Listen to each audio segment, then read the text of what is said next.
What, you want me to get a cable and run it? Instead, you want to keep. This is why our recordings take 4 hours.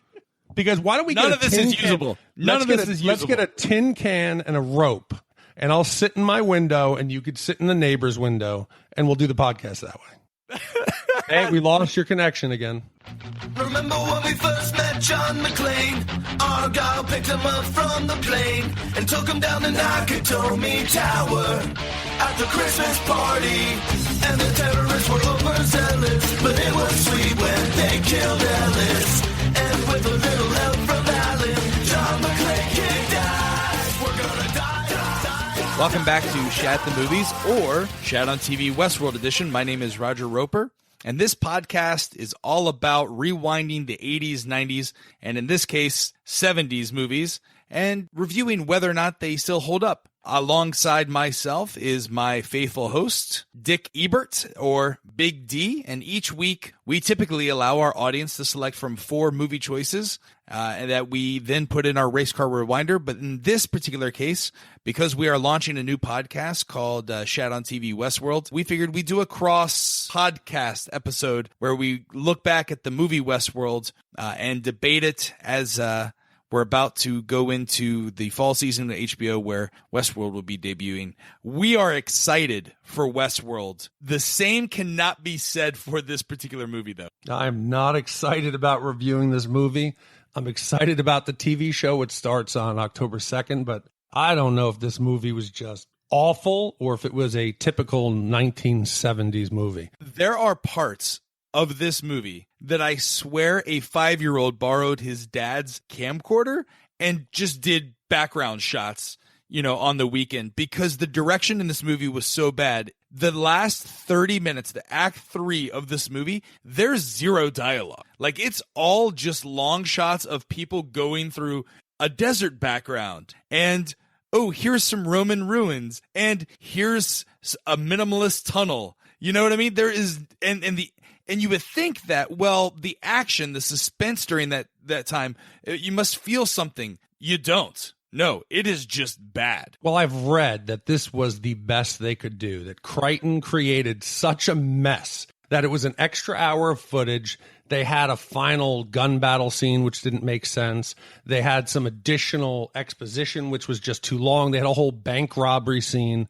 And as scary as it sounds, this was the best they could do. Let me ask you this. Where does Michael Crichton rate for you as an author? Like, did you enjoy his books? Like, did you ever read any of his stuff?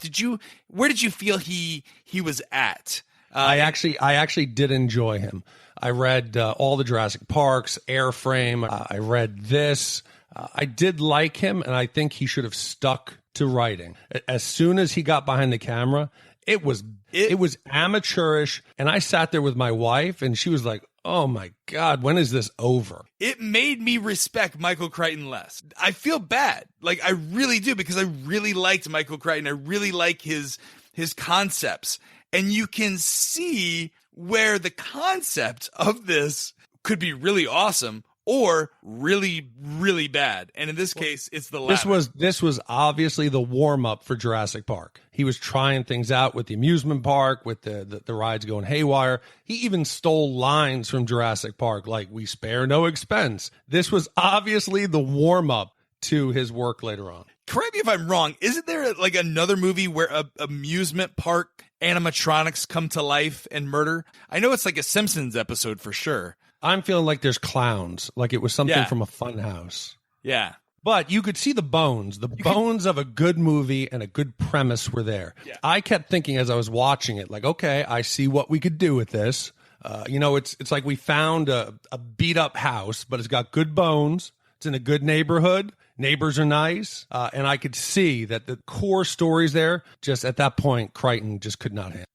So Westworld, for those of you who have not seen this movie, I recommend before we go any further, pause the podcast and go and watch this movie. You won't be able to fully appreciate this movie until you go and watch it. I've just watched it and I don't fully appreciate it. But you won't appreciate this podcast. You won't get how terrible it is. Also, if you are planning on watching HBO Westworld, pause this podcast and go watch this movie, because watching this movie will give you context for hopefully where HBO will just take this to the next level. Westworld is the story of a high-tech theme park called Delos that has 3 lands. You get to live out your experiences any way that you want. You get to live your ultimate vacation without any consequences because the workers, as human as they may seem, are robots. Here's the trailer.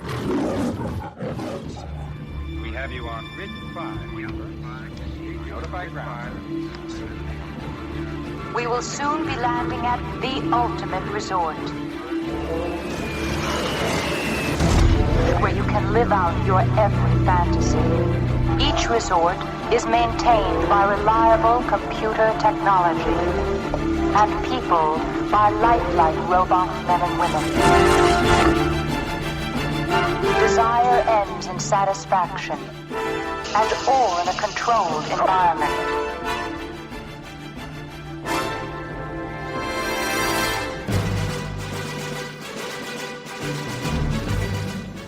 I love this place.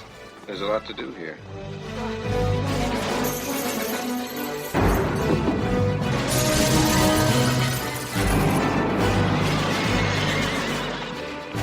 The guns they give you are real guns?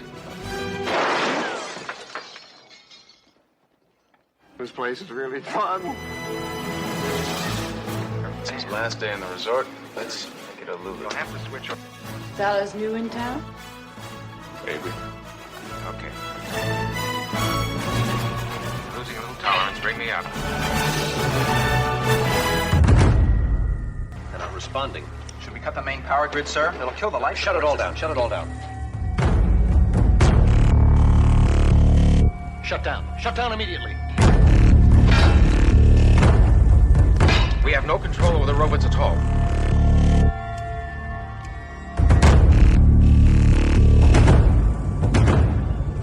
Raw. Oh my God. So Westworld the movie was released in 1973 with a budget of $1.25 million. It grossed $10 million, so it made money. It stars Yul Brynner, Richard Benjamin, kind of a low-rent Burt Reynolds, I thought. Like, he's got, like, that Burt Reynolds mustache and that dark hair, but, like, very low rent. You know who he kind of looks like? If you're watching the show Narcos now on Netflix. He looks like the Pena. nerd. He was the geek friend. I'm He just was saying. not the cool narcotics guy. No, but Richard Benjamin looks like the cool narcotics guy. He looks like Agent Pena. He's got, like, that weird slopey nose and that mustache. The only similarities is they're male and they have mustaches. He looks like Burt Reynolds if Burt Reynolds had Down syndrome. That's what I'm saying Richard Benjamin looks like. Anyway, it's him and his buddy James Brolin. Their names are Peter and John. At any point, yes, I picked up on it right away. Because I was trying to determine which was which. Yeah. John is the cool guy. John is James Brolin. And Peter is the divorced lawyer from Chicago who obviously has issues. He's the one who needs the vacation. Okay, so he's just coming off a life experience, and he's got to get away. So it's funny, actually, Michael Crichton, legend has it, was inspired to write this film after a trip to Disneyland, right?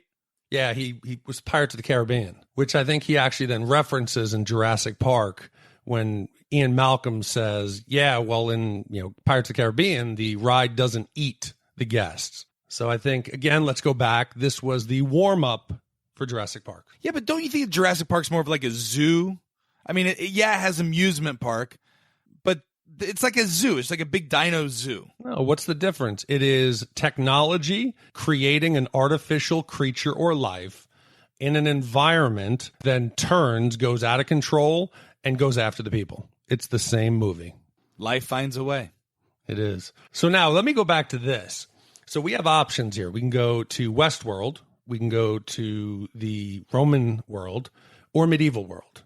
Right. Which world would you want to go? All right, so this is my problem with these worlds.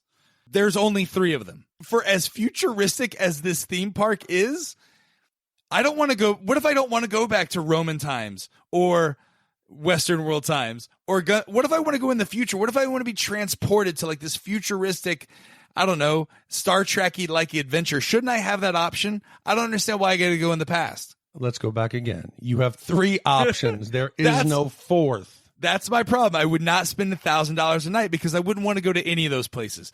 If I had to, if you drug me along, if you were the nerd Richard Benjamin in this movie and got divorced and you were like, I really want to go to Delos, I would probably have a good time in Roman World because it seems like everyone in Roman World is just banging. There's no issues in Roman World except for how naked can you be. Yeah, your thinking is correct.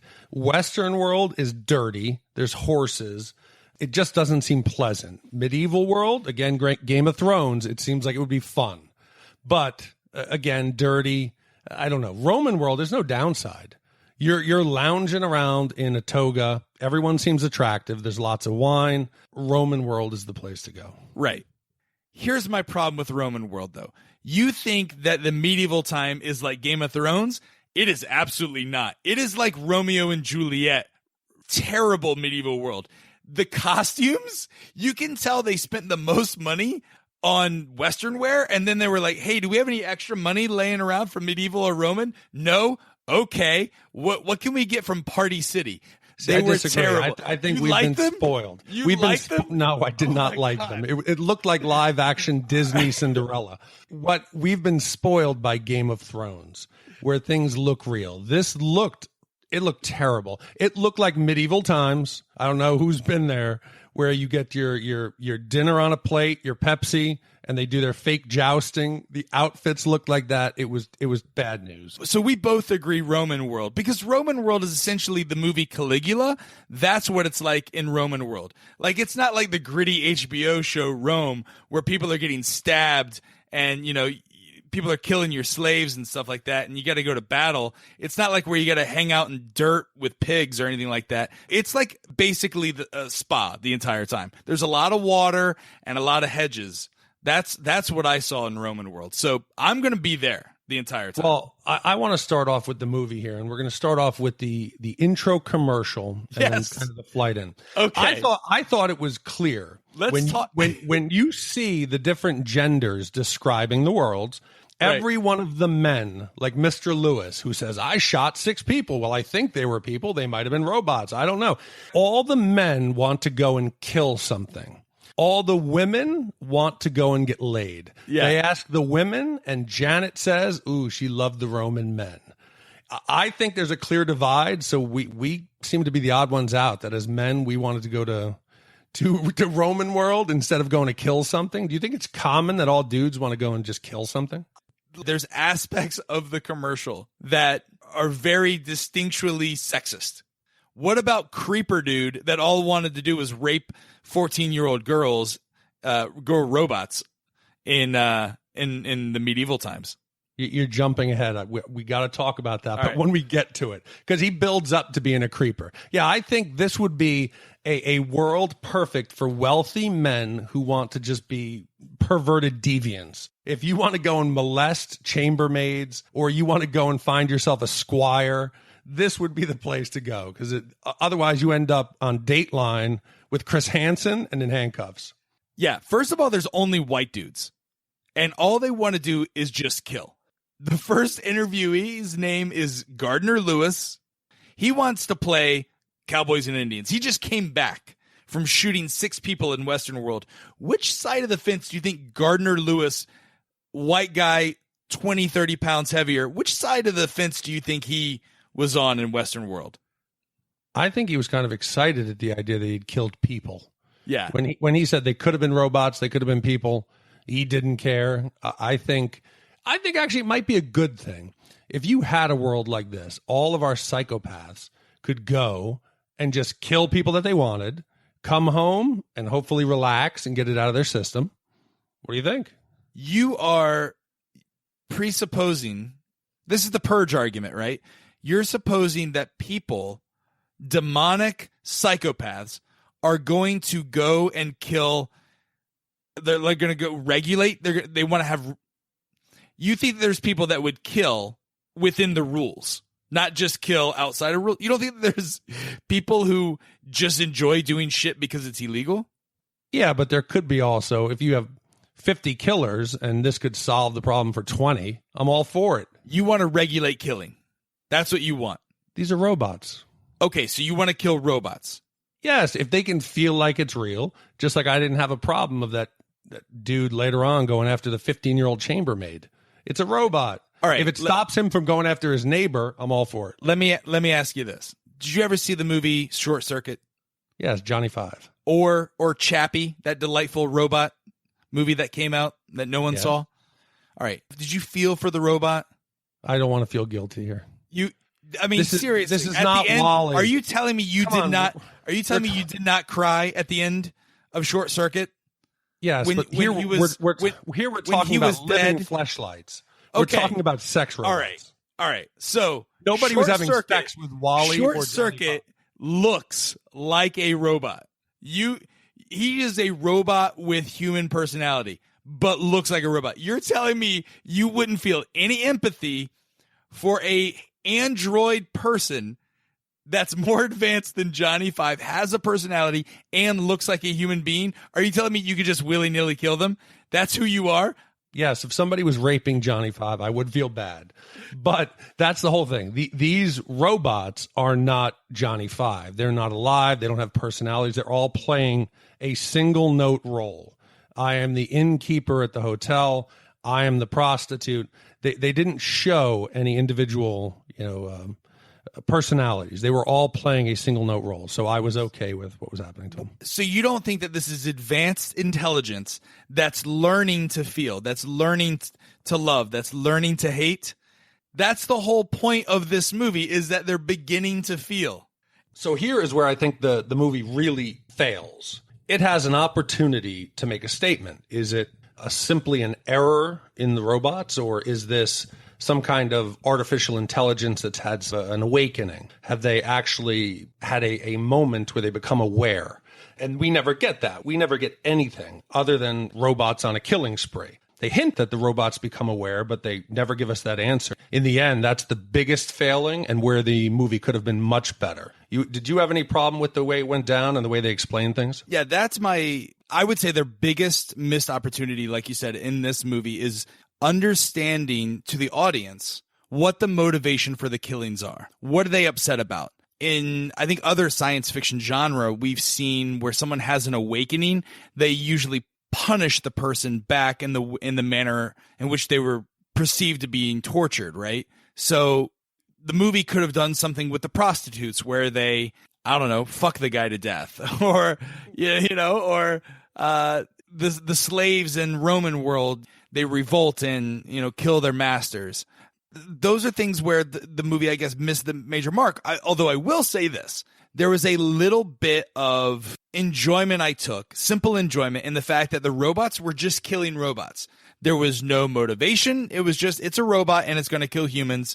I think that was a very simple idea back in the 70s. Kind of the man, is afraid of the machines because socially at the time, machine was overtaking automation jobs in factories, and Americans were losing their jobs, so they were afraid of robots. I think that was kind of the sentiment at the time. So you don't think this is any kind of artificial intelligence taking over? This is just a technical glitch? It has to be a technical glitch because there's no individual personalities beyond what they were originally programmed to be. So none of them seem to have an awakening, and because they believe that they're people, that they're living in this world. The robots don't come across. They come across as nothing more than highly intelligent puppets that the people in the back are controlling their every whim. I agree. They continue on their role. They don't have a break from it, so that makes me think that this is nothing more than some kind of a service error. So why don't we do this? Let's jump into the movie. Let's break it down. Even though we're not huge fans of it, it'll help us shape what we think HBO is going to do and what the TV show will be. We start off where we have our two main characters, John and Peter. They're on a hovercraft transport to, what is it, Delos? Delos. Delos is the name of the park. So it's not Westworld. Westworld is just a land in Delos. So it's a futuristic kind of place to be. And I assume it's somewhere out in the desert. Like, is this Arizona? Is this California? Is this Nevada? Is this not even the United States? I would assume it's the United States because they were all Americans that went there. Where would this be if you had to put Delos somewhere in the continental 48 states. Well, just like Disney buying up swampland in Florida, you need some cheap land. I'm saying Arizona, Nevada. But I don't get how the hell is the desert temperature conducive to Roman world or medieval world and wearing full chainmail armor and shields? Listen, if you want to get technical, there are different elevations in Arizona. However, in the movie, they make it seem as if the air conditioning systems are breaking down and therefore can't support that climate. But there's nothing visually that would have suggested they've implemented some sort of weather climate device. There's no dome. It's just here's a land arguably 1,000 yards away from the other land, and that's green, and this is desert, and that is lush swampland. Yeah, there's no explanation for that. So now this hovercraft, I imagine in the 70s, they thought this would be the height of traveling technology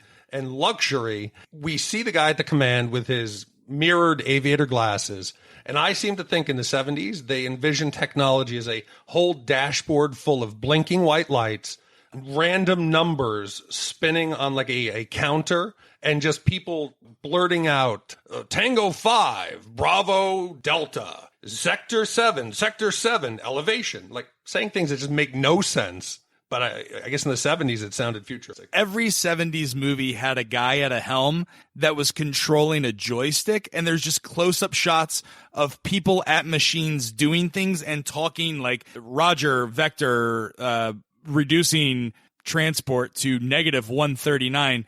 And I guess it's the 1970s version of heads-up display. If you watch any sci-fi action, futuristic movie these days, everything is a touchscreen hologram pop-up heads-up Iron Man display. So I guess that was the 1970s version. Blinky lights, dudes doing things at computers, and tube televisions that make it look worse than what it actually is. So probably in 40 years, people will be laughing at us. Yeah. And the way Iron Man's display is. But we're again now introduced to the lay of the land, and we're watching, the entire hovercraft full of guests watch their training video about what they're in stored for. We immediately see that every man is drooling over the idea of stabbing somebody, shooting someone, and the women are just sitting there drooling over the men. So we get to see Peter, who's played by Richard Benjamin. He is the nerdy friend. I believe you called him, what name did you have for him? He looks like Down syndrome Burt Reynolds. Fine. So we have bargain basement Burt Reynolds, and then we have John Blane, played by James Brolin. Now, he's been there before. To me, if I'm going to Delos again, why would I do the same world twice? Listen, I would go to Roman world as many times as possible, but I can't imagine going back to a land where there's seemingly nothing to do other than get into bank robberies and, bang prostitutes. I don't know. I just feel like I want more out of my vacations. I agree. How many guys can you shoot? How many horses can you ride? I'll go City Slicker style and go to a dude ranch. Right. But we're also introduced to Dick Van Patten, who's playing a nerdy banker. And then there's a middle-aged couple that I don't know we get their name. It's a husband and the wife. He is a creeper. And as we get on, we're going to talk about some of the stuff he does. But I think he is a blatant pedophile who's using this opportunity to get some of his sick fantasies out. But why does he seem then visually upset when his wife perks up at the idea of the luscious fantasy that is the men of Roman world? He looks upset by this. Because he's a typical hypocrite. Dudes can do it, but their girls can't do it. So he can't handle it. And I think it's great that he has to acknowledge that she's going to be out there banging the Black Knight.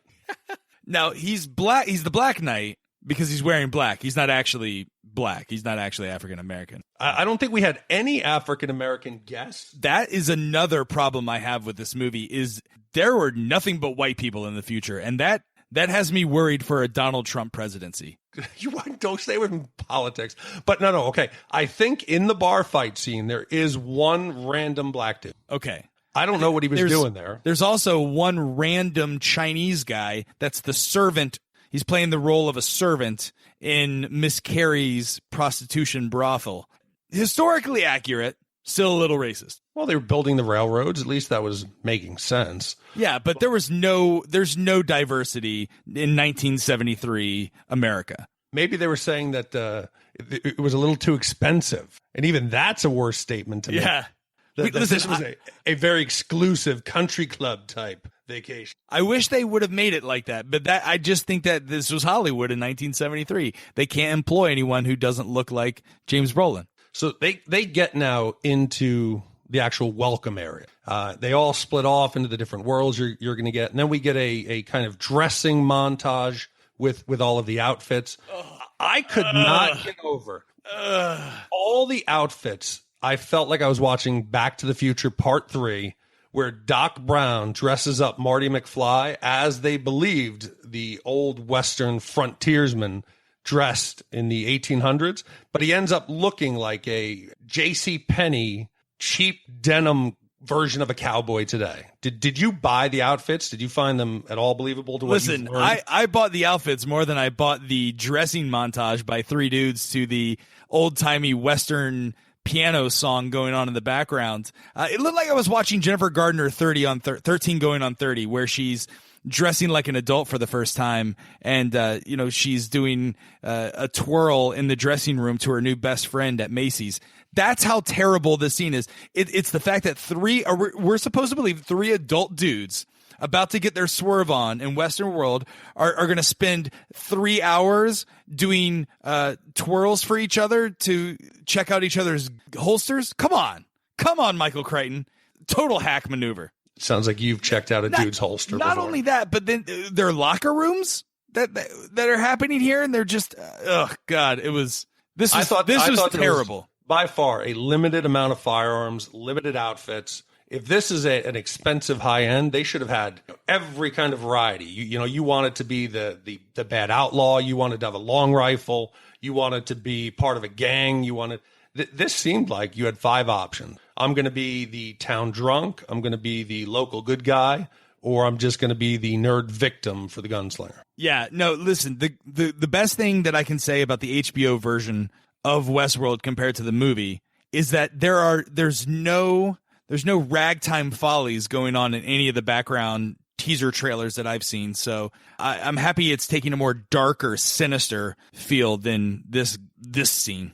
Well, that makes you realize how spoiled we are by we're in this golden age of TV, that we're used to seeing Game of Thrones, and we're used to seeing the dirtier, grungier, more historically accurate. Back in the 70s, this is what it was. And as we go on, you'll see how ridiculous the outfits and the costuming were. But we now get our characters. They're in town. It's their first experience, and they get the breakdown of how Westworld works. Everyone, yes, has firearms, but they're safe because you can't shoot at anything that's warm-blooded. Do you have any problems with this? Because I do. The problem that I have with this whole system is, why are they giving people real bullets? Why are they giving them real broadswords and real knives? Because you're selling the dream. You know shit's going to go. Shit. What do you think the waiver looks like going to this place? I don't think they thought that far ahead. I think that they thought in the near future there would be no waivers. No, these guys have been in business for a while. This is not their first rodeo. My problem is bullets don't go exactly where you aim them. Right. They ricochet. They're stray bullets. How do you... Again, it is reckless. There has to be guests who die. And how many guests would it take to die before people stop going? You look at Disney. They had one alligator bite, and as terrible and tragic as it was, people were staying away from the water. Here, if you get hit by a stray bullet, do you think people are going to cancel? Or are they going back? Here's the thing about amusement parks growing up. There was no internet. So the idea of a death at an amusement park was always like an urban legend. Space Mountain always has the urban legend that one child loses his head every year, right? That used to be, ooh, did it happen? Did it not happen? Well, now in today's information age, you can tell whether or not it really truly happened or not. So I feel like Are you not watching the news? You didn't see that water slide that kid got beheaded? That was a water slide. Wait a minute. But that's not Disney. But I'm saying you wouldn't have known that. You wouldn't have known that. And having that type of information readily available to the public was not available until, 2004. Because Disney and other theme parks used to just sweep that shit under the rug. This is the future. I imagine they have Twitter. Don't you? Do they still have Instagram? If they still have Instagram, I'm in. Oh, that shit would be all over it. Yeah. Okay. So now we get a little more background story. We find out that John and Peter are friends, and it sounds like John's taking Peter out there because he's had a recent divorce. He's an attorney from Chicago, and we get a cost. It's $1,000 a day to stay here in the resort. Which, How much is $1,000 in 19? All right. So you always have to like adjust this for inflation, right? Because what is the idea of $1,000 in 1973 compared to today's money? Well, I'm going to take a guess that in 1973, they were envisioning this being right around where we are. I think 2016 is fair. Okay. So at that rate, it's $5,600 a day, which is really expensive. But it's really not that expensive because there are hotel rooms that cost $5,600 a day, right? Yeah, this is the equivalent of human hunting. So I think there's definitely people out there. You look at the dentist who was hunting that lion. Yeah. There are people today who would be paying this, who are out on safari, hunting some rhino that's tied up to a tree. I think it's more expensive. I think it's more expensive to do that. I think to go out and kill Cecil the lion, I think that guy pays like $100,000 for 5 days. Yeah, well, you saw like Everest. It's $40,000 to get hooked up with one of those adventure companies just for permits and just to try. Right. So this is not that outrageous, and it seems like a good deal to me if you had the money. Yeah, but where are the people? It seems as if there's 12 guests on every ship. That's the problem. That's a problem I had with Jurassic Park, but I liked about Jurassic World. Is Jurassic World showed like a full functioning amusement park where shit goes wrong. Jurassic Park, there was only like 6 people because it was a soft opening to friends and family. Well, here you saw 3 dudes. You had the banker, John, and Peter. They tore up the whole saloon. If you had in there 15 college-age buddies, they would tear this town apart. So maybe they can't handle more than 4 or 5. That's not a good business decision. Then you need to be charging a lot more. That's just a law of supply and demand. So James Brolin and down low Burt Reynolds, they are checking into the same room together, which, again, if I'm going on a vacation of a lifetime, no matter how much I like you, I'm not going to share a room with you. Did the Cowboys share rooms, or were they... Would there have been rumors going around town? It definitely had a Brokeback feel to it, which I personally am okay with. I completely supportive of that lifestyle. It just didn't seem as if that's what they were there for. When by lifestyle, do you mean Western or? Yes, I mean Western cowboy. That's what I mean. But like, it was probably more common back then. Like urban cowboyish. You know what I mean? Like they're city cowboys. Yeah, if you're out on the prairie, it's cold. I could see buddies getting close. I think it was probably more common than we would. Well, that's just the rules of the West. That's just camping. Shoot, that's just you coming over and hanging out for a weekend. No, that does not go down. No, maybe that's how they did camping in your neck of the woods, but that's not the kind of camping I did. Are you telling me that you and your buddies wouldn't go out back in the tent in the backyard and do a little snuggling underneath the stars? No, I was not in the Boy Scouts. No, I'm talking about like next week. Do some shadow puppets on the side of the tent. We can draw on each other's backs. We could play. We could tickle the tummies. Was that a snake? Go ahead.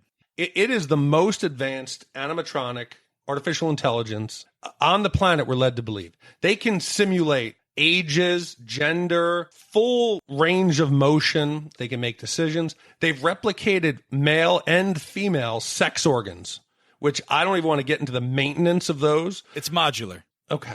You can remove it, put it in the dishwasher, and put it back in. So it's like a fleshlight. Right. But like a reusable fleshlight because environment. So you just get some soapy water and they're back out on the street? Well, I assume there's some sort of futuristic sanitizer that they just throw these into. Oh, I wonder, do they come in different sizes? I would assume so. And do you make that looks? Do you make that part of your request when you're checking in? I think there's a questionnaire that you fill out. Okay, so you don't get frightened. I gotcha. Yep. But they can do all of this, but they cannot do hand. Yeah, I didn't really get that. And the other thing is, okay, fine. You want to make that a plot point. If you want to foreshadow this, which they do a lot, with just like very bad pacing, like, okay, you're going to hand the bread over and we're going to do a long, shot of your hands. They don't say exactly, they don't show what it is about the hands. Yeah, they did. They were like wrinkly. Were they no? I didn't. Yeah, they had like little. It looked almost like you were wearing latex gloves. Okay, so that's what it was.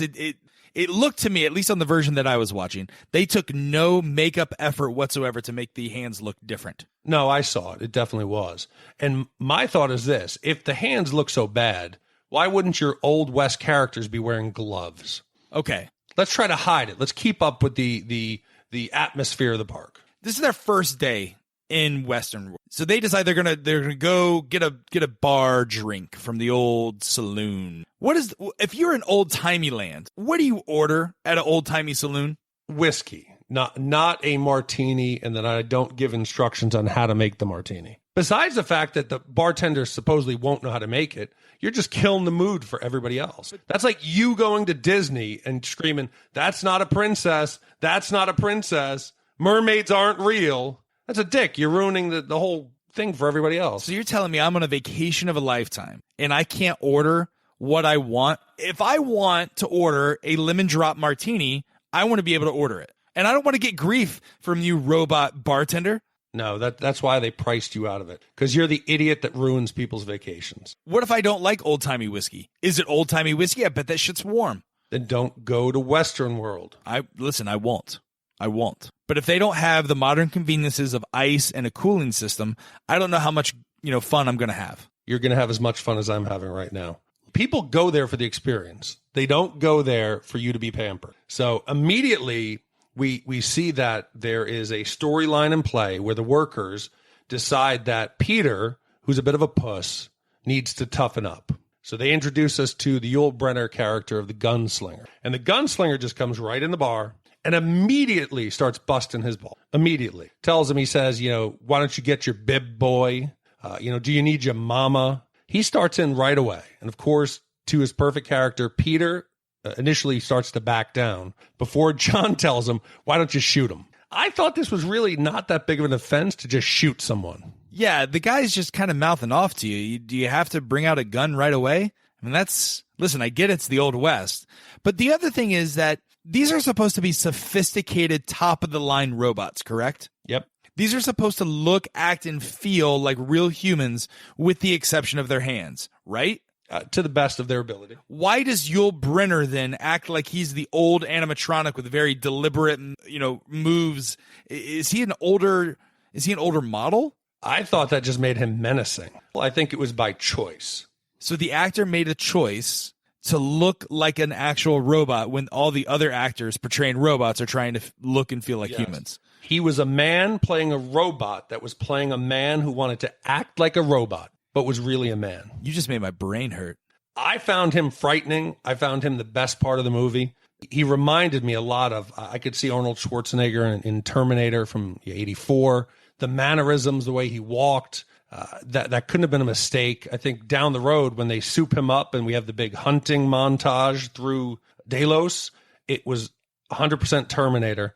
But I wouldn't want to start a fight with him.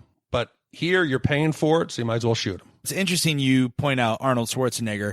Arnold Schwarzenegger has come out and said that Yul Brynner's performance was the basis that he took in the first Terminator, and I assume subsequent Terminators as well. But watching Yul Brynner, also director John Carpenter, based the indestructible nature of his killer Michael Myers in the Halloween movies on Yul Brynner's character.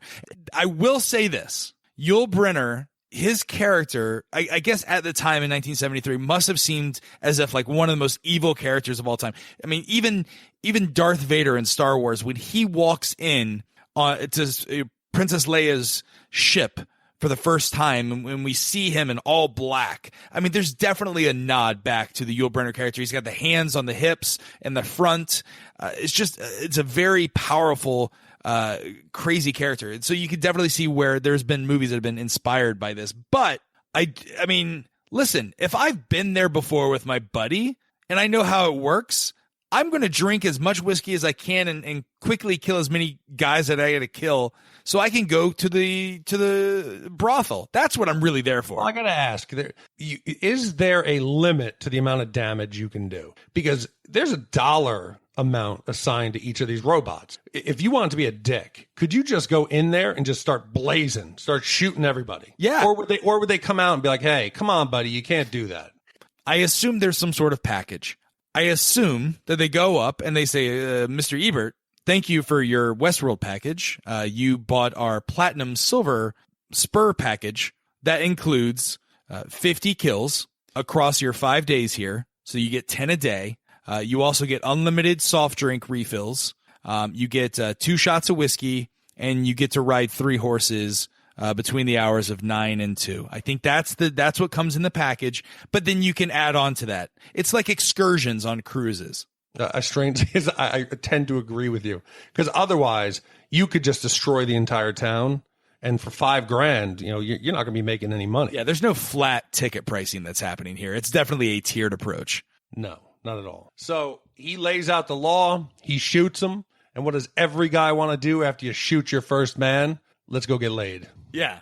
There's some sort of carnal instinct that comes away. But as they're carting off Yul Brynner's character, his eyes do a weird thing. Was that to symbolize that the character has gone offline, or is it that his job and his task has been completed based on what the instructors behind the scenes have told them to do? You see, I think, and my premise is not based on anything I see on screen, because they don't give us anything to go off of. It was terrible. It was terrible. I think, and I'm reading it, that we see a few times through the movie where the robot that's been injured or victimized almost has an awakening and looks like it's getting pissed off. So the what they call it a disease. Is the disease the cause for the weird thing with the eyes, and that's the awakening? Or do you think it just always happened? I think instead of resetting the machine and putting them back on stage, I think the machines are retaining a bit of what they experience each time through. And as they go through each cycle, they start to hate the humans more and more and more. And it would be great if Crichton had showed us some of that instead of making us guess it. Right. But we see it here in the Gunslinger. We see one of the prostitutes has it later. We see the sheriff when he gets shot, it happens. So I want to believe that's what it is, but most likely it was probably just a mistake. Right. So they go to the brothel house. They go to Miss Carey's, and they have a couple prostitutes. Now, this is where I was like, wow, the designers of this world really, really nailed the Deadeye prostitute look. There was one that the Peter character hooks up with that definitely looked like she had been around. Like she definitely may or may not have had a drug addiction and was walking the streets of Hollywood Boulevard with her best friend Kit. Seriously, I understand that they're robots, but what fun would it be to have, you're having sex with a robot and then the robot's just lame? Why can't you program the robots to be into it a little bit? Play it up. Well, I think these are the only feel like the man. These are the only 2 prostitutes that were available at the time. Well, still, they can't act like they like it. How do you think Peter's going to feel? He just got divorced. His wife just left him, and now he's got to bang a toaster that just lays there. Okay. I was excited to see some robot boobs, and they kind of teased us with that. I was really disappointed. I didn't know what movie. I didn't even think they had rating systems in 1973. I think you could see a boob anytime you wanted. I wanted to see a little bit of a robot nip, see if they got that right. We got nothing. No robot boob. I was really disappointed by that. I think they could do the nipples, but they can't do the hands. Yeah.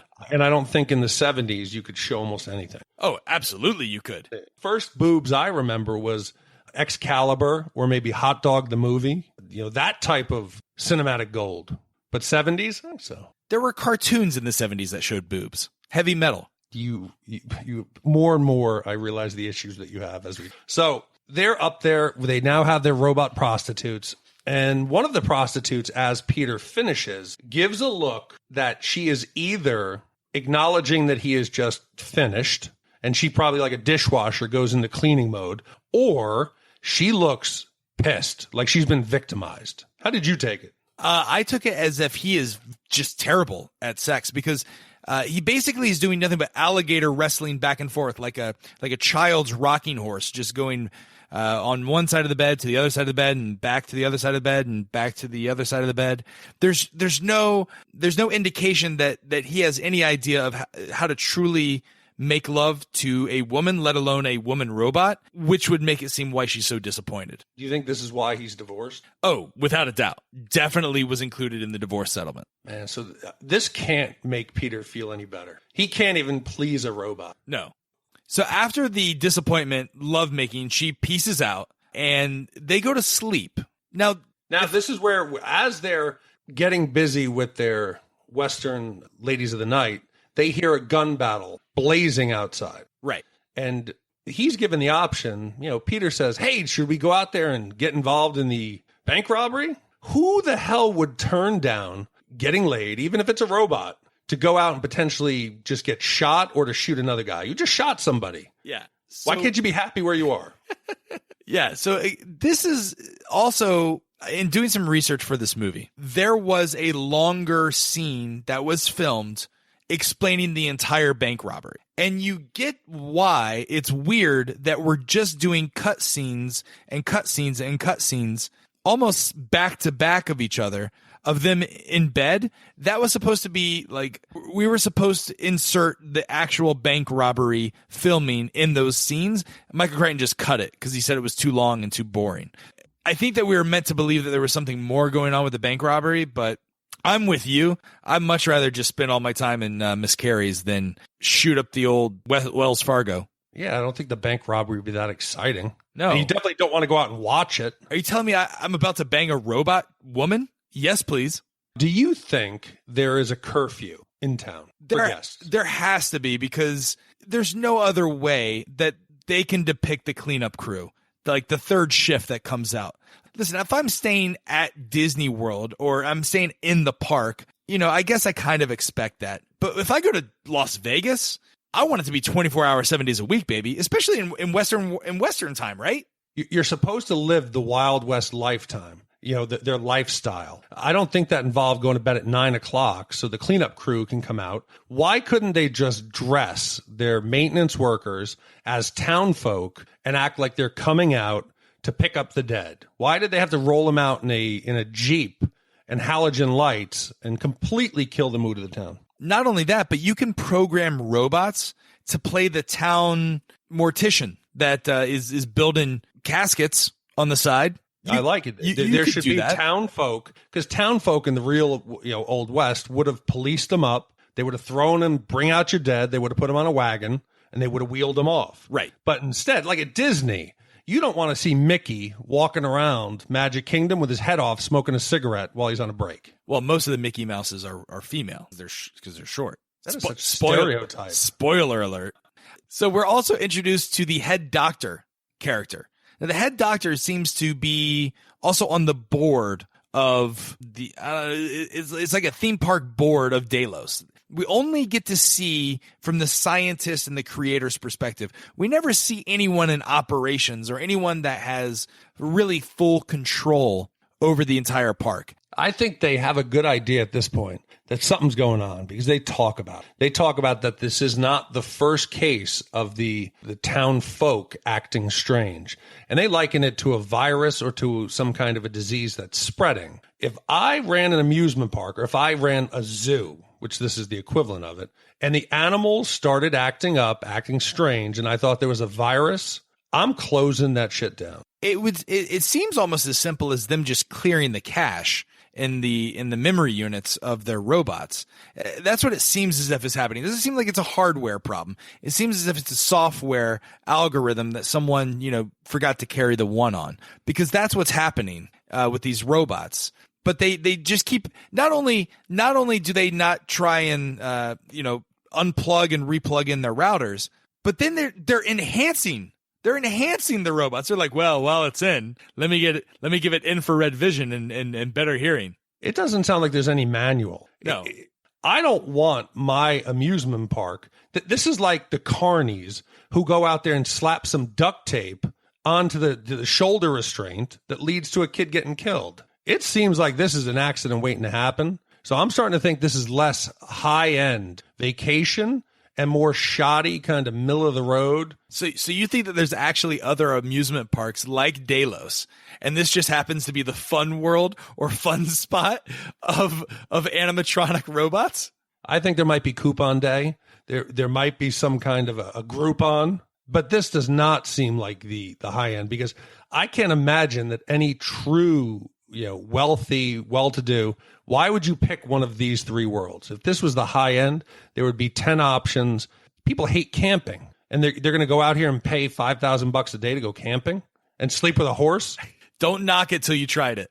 No, I will not try it. I think the problem is actually all these workers did go to ITT Tech. Show them some pity, okay? That's right. A moment of silence for ITT Tech. I'm pouring one out now. Well, there's always DeVry. There is. You know the admission test for DeVry, right? What is it? Opening the front door. Wow. You're just making friends. I love it. I love it. So we now see that they've enhanced the gunslinger, and Gunslinger's back on the scene. Peter and John think that they've ended it. There's the gunslinger one more time. So Peter's in the bathtub. He's singing a dumb Western song, and Darth Gunslinger Yul Brynner has now gone to the room, I assume to kill Peter, but finds Josh Brolin in the room instead. Yeah, and this would scare me. This shows that this character remembers what happened, and he's coming back for vengeance. He's got that crazy look. This should be a warning sign that something's going on. Right. Again, Josh Brolin's been there a couple times before. It seems as if when they reset the robots, are they just out walking around until they get instructions from the people? Yeah, I think they probably just go in a loop. They do their daily chores. Okay, so Yul Brynner's not supposed to be out hunting them back down again. No, he's probably just supposed to be walking around town looking like a badass. Okay, got it. But he's gone off script. I think that the movie is supposed to be the robots come aware that they are not what they have been led to believe as their personalities. That's what I believe should have been portrayed in this movie. Instead, it just seems as if Yul Brynner is just a killer robot that just wants to kill humans. No, I think each time he wakes up, he's hating his master more and more and more. And there's nothing worse than getting shot, but getting shot by a pussy lawyer who can't even satisfy a robot. I think he goes up there and he's clearly looking for him. Okay, so you think he's become Agent Smith in The Matrix. He's upset at his lot in life, and he's gonna show Neo what he means. We see it. He continues to go after him. What else could the reason be? So he unplugs from The Matrix, is what you're saying. He seems to go off script. Got it. Okay. I just don't understand why they haven't said you're not seeing more people in the background worried at this point. I'll chalk it up to Michael Crichton being a hack, or it could be just that this was left on the cutting room floor because they really cut this movie. Maybe nobody thought of it. Yeah. But we get the 70 typical slow motion action, getting shot and falling out the window into the middle of the street. And unlike the previous time where Peter decided to shoot him, this time the sheriff is coming to knock. I don't know how deep they're going to go into these, role playing. But if I pay $5,000 a day, you sure as hell are not locking me in that cell for 4 days. There's no way you're keeping me in a jail cell, unless it's a jail cell at Roman World where I've got, 3 lovely Roman bath ladies. And do they have a safe word? I think it's banana. Pumpernickel. I think it's rye bread. Yeah, because there's got to be a safe word that if you had enough. We just really went Jewish deli there. If you are in there, you should have a safe word that kind of, gets the doors open, you're back out there. If you're on vacation and they decide to force you to go parasailing and you don't want to go parasailing, that's not gonna fly. No, yeah. So Peter's locked in there. Now, we've already seen that Peter has no idea how to fire a gun. Why don't we give him some explosives? Why don't we help him blow himself up? No, I think you're wrong here. Because it seems as if Josh Brolin's character has seen this before. I think all this was pre-programmed. He was pre-programmed, or there's some sort of setting in the robotic system that if you kill someone, occasionally you might get arrested and you might go to the single cell jailhouse. Essentially, there's a show on the hour between the hours of 11:30 and 4:30 where the jail just explodes. There's no real danger You think here. it's a prop wall. It's a prop wall. You think it's people, like the Kool-Aid man is going to come jumping through. It's like the Wild Wild West show at Universal Studios, Florida, that you have stunt people that, break down the wall and it falls on the stunt person, but they survive because it goes through the window. It's all a stage. It's all an act, man. This isn't real dynamite. I disagree. But they break out, and now all of a sudden, part of their role play, they're going to be desperados. That's right. So no one's chasing them, though. No one's chasing these guys. Why are they desperados? And how is that fun? You were just in town chilling. You had your room. You were drinking. There were female companionship. And now instead, you want to go sit in the dirt and hide with your buddy on the side of the mesa. Yeah. The first thing I would do after I broke out of fake jail at fake Western World and Delos on my vacation of a lifetime is I'd go bang another Western World hooker. That's what I would do. I think that's reasonable. I'm not going to go sit next to you. Yeah, and can we talk about what a dick move? What did the sheriff do? Why would you decide now to start just killing innocent people and those who are trying to keep law and order? They shoot the sheriff. Yeah, they shoot the sheriff and nerd guy that we were introduced on the hover. I feel like we didn't get enough of nerd guy that becomes the sheriff. Well, Dick Van Patten, he tries his best, and immediately somebody in town calls him out and questions whether he'd be able to do it, and he says, "Do you want to test me?" And then he immediately retreats into the sheriff's station. Yeah, he was a one-note character. I feel like they had a bigger story for him that got left on the cutting room floor. So we get another giant bar scene where there's some fighting, and again, seems very dangerous. There's people punching each other in the face, throwing chairs. I don't see any safety measures in place to where the chair can't hit you if you're warm-blooded. Seems rife with danger, but it all goes down correct. No.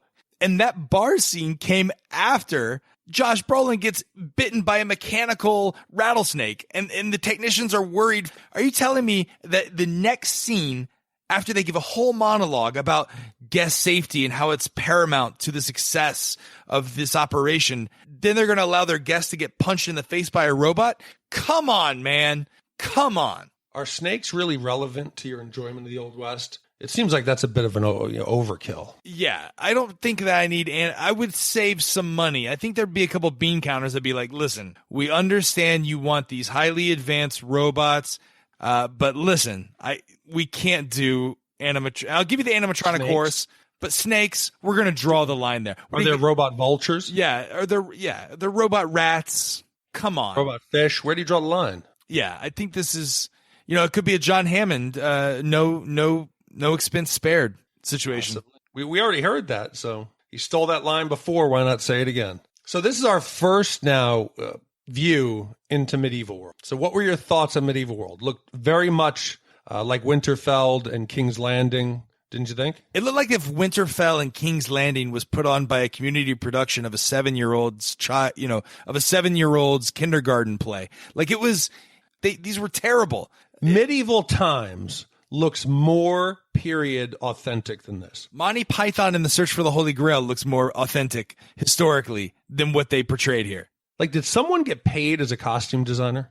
And if I'm paying $5,000 a day, I better get better costumes, a better castle, and more realistic environment. Because that, to me, it looked like, you said, like a cheap production of a local playhouse. Yeah, I'm not going to go to medieval world either because it's like the 1300s. It's not even the Renaissance. It's not even like a fun medieval period where there's areas of enlightenment. It's where everyone, come on, like religion has taken over the world. People are burning at the stake for heretics. This is not a time and period in that we should ever romanticize. But I think there's some sick bastards. Not that I'm okay with it, but I can see why you would want to maybe just shoot a robot with a gun. But the idea of getting up and close and personal with a broadsword and sticking it through somebody, to me, seems a bit darker and a bit more troubling. I just don't understand how they are programmed the robots to stop short of killing people. There's no sensor on a broadsword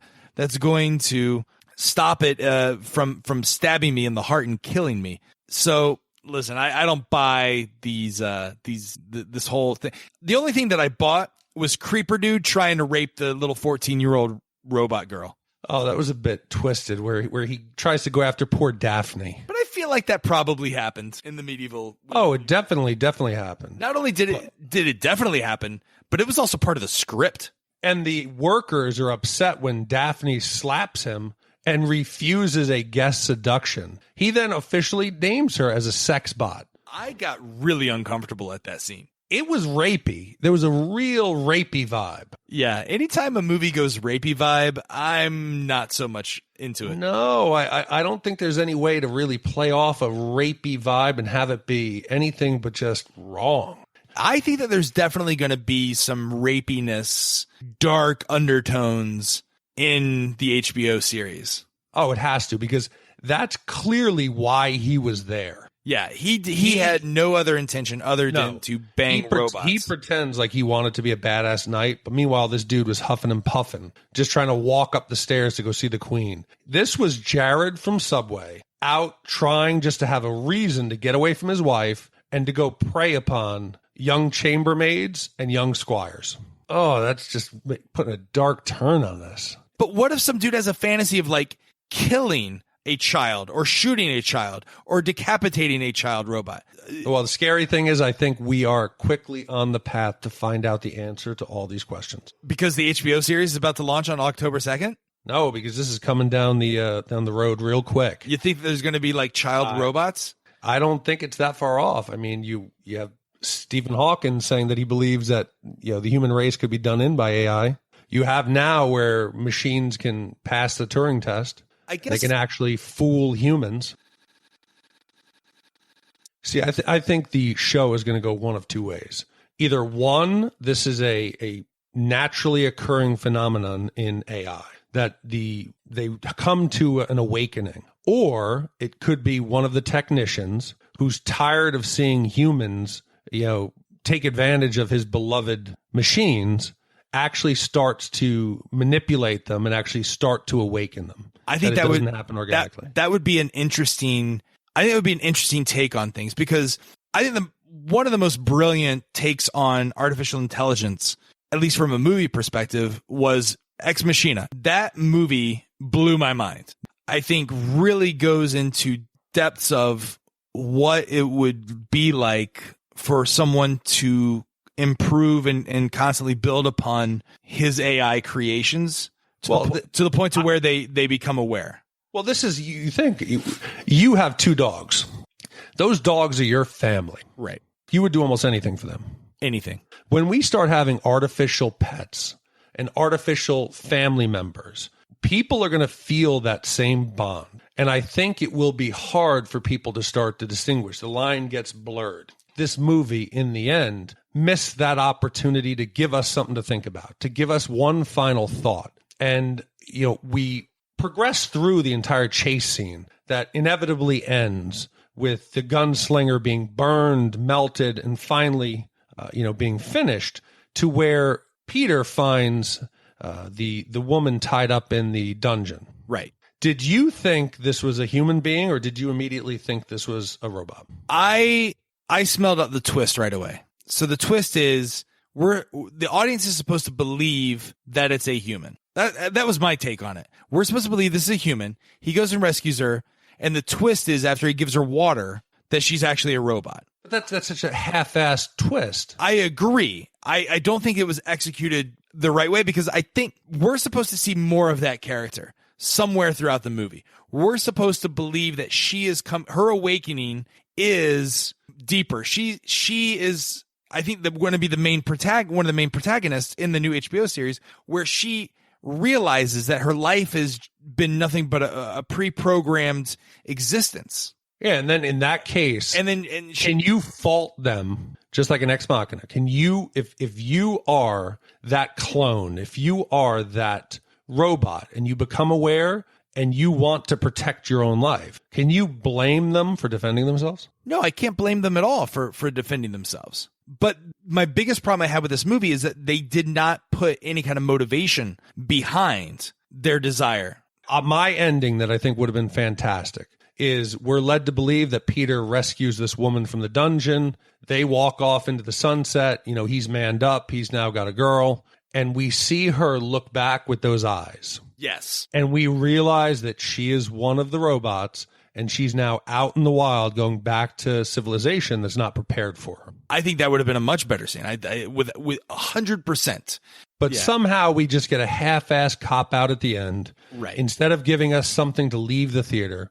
I think it would have been much scarier if we had seen Yul Brynner, the gunslinger, show us that he wasn't just a mindless machine. To show us that and let Peter know, I'm coming after you because this is personal. Right. This isn't my job. This isn't an error. This isn't something, a malfunction. I'm coming after you because of what you've done. We know that this was a disappointment. What are your hopes for the HBO series? Where do you think it's going to go, and what do you hope to see? You know, what I'm hoping for is a much darker approach. So in the HBO series, you can definitely tell that they are throwing the HBO culture behind these type of shows. They're taking a movie that had a great premise but just poorly executed, and they're revamping it in today's dark, gritty sci-fi world. I hope they push it. Like the questions we asked today about, and they're focusing on sin and desire. I want them to push it. I want them to push what's accepted sexually, what's accepted violently, what's accepted in society. I want them to really push it. I remember how people were kind of shocked with Prince Oberyn. When the opening scene that we see him, he's in a brothel with women and men. Push what's our expectation of a hero. I want us to see no white and black. I want shades of gray, much like Game of Thrones. I want to see good people doing somewhat morally questionable things, and ask the question in the future, what will be accepted, what will be perverted, what will be entertainment. And I think these are all questions that can make it a great show, because you have to do something that will make it extend beyond 10 episodes. It can't be just about an amusement park that goes wild. Yeah, I would definitely like to see some. So what you're saying is you want to see some societal plot points and have people really think about themselves in this show. I'm really totally looking for it. If you have not seen any of the trailers for Westworld, stop what you're doing and go watch it. Then watch this movie. Then go back and watch the trailer, because you'll get much more context of what they're trying to accomplish. They're reintroducing the same character archetypes. So I think there's going to be elements of this story that are going to be introduced. So I think it's going to have similar plot lines, but it's definitely going to be more developed over. I mean, there's so much more that you can do in hour-long, in a 10-episode season, which, each episode is 60 minutes long. So I think in a future podcast, I think our next podcast, what we should do is really dive into the characters, who are the actors playing them, and compare them to the 1973 film and what we expect out of them. I think that's a good plan.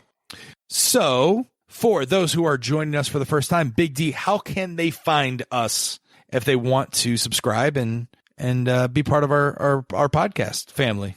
Well, like the Raj has said, if you have found us from Shat the Movies, you know that we cover 80s and 90s classic movies and kind of look back and see if they're as good as we remember. And you can find us at shatthemovies.com. If you're finding us for the first time for our coverage of the Westworld television show, it's shatontv.com.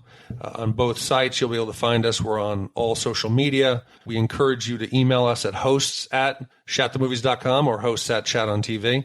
This won't be any fun without you guys getting engaged.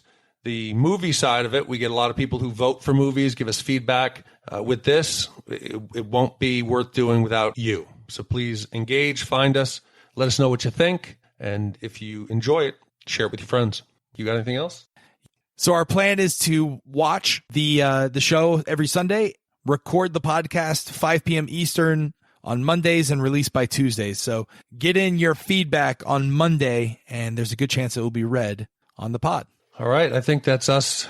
That's enough to finish up for today. Yep. Thanks for listening.